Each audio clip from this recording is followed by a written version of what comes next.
दुखद आग ने उसके घर के पास के पुराने आश्रम को जला दिया था।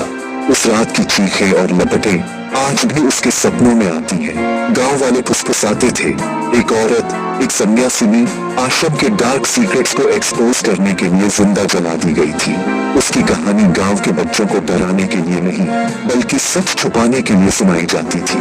तब से हर भोर खंडहरों में लपटें नाचती हैं और उसकी चीखें हवा में गूंजती हैं। ऐसा लगता है जैसे वो आत्मा अब भी इंसाफ की तलाश में भटक रही है।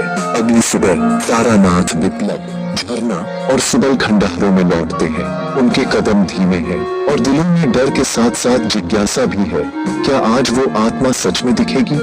हवा गर्म हो जाती है, धुआं घूमता है और लपटों से आत्मा प्रकट होती है।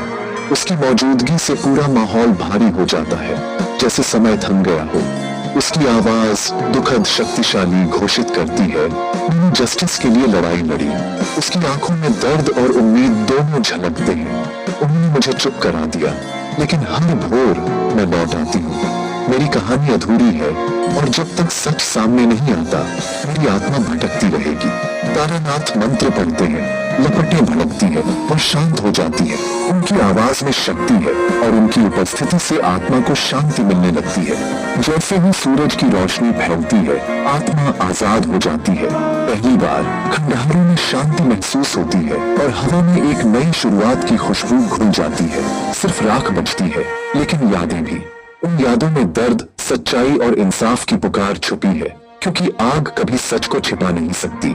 हर भोर जब सूरज की पहली किरण इन राखों पर तड़पती है, तो वो कहानी फिर से जी उठती है, याद दिलाने के लिए कि सच चाहे जितना भी दबा हो, एक दिन सामने आ ही जाता है।